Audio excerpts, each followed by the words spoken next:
थोड्याच वेळात राज्याचा अर्थसंकल्प सादर होणार। मुख्यमंत्री देवेंद्र फडणवीस अर्थसंकल्प मांडणार। शेतकऱ्यांना काय मिळणार याकडे लक्ष। जुन्या योजनांना कात्री लावून विकास कामांना प्राधान्य दिले जाण्याची शक्यता।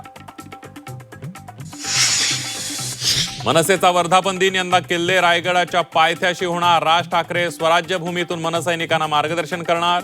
मनसेच्या सदस्य नोंदणीचा सुद्धा शुभारंभ होणार। अजितदादा विमान अपघात प्रकरणी VSR कंपनीचे मालकांची पुन्हा चौकशी होण्याची शक्यता। VK सिंग यांची CID कडून काल 8 तास चौकशी। VSR कंपनीच्या CID चौकशीवर आमदार रोहित पवारांचे सवाल। VK सिंगला VIP ट्रीटमेंट दिल्याचा दावा। चौकशीला बोलावलेलं की शाही पाहुणचाराला, रोहित पवारांचा सवाल। बेपत्ता सुखोई विमानाचा अपघात। आसाममधील कार्बी आंगलोंग परिसरामध्ये विमान क्रॅश। पायलट पूर्वेश दुरुकरांसह स्क्वॉड्रन लीडर अनुज यांचा मृत्यू। कुटुंबावर दुःखाचा डोंगर।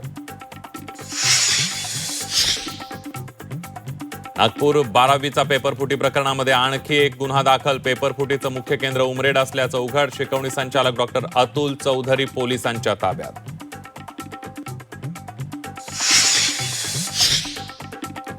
भारताला रशियाकडून तेल खरेदीस अमेरिकेची परवानगी। अमेरिकेच्या ट्रेझरी विभागाकडून 30 दिवसांची सवलत, तर परवानगी गुलामांना दिली जाते। संजय राऊतांचा केंद्र सरकारवर घणाघात।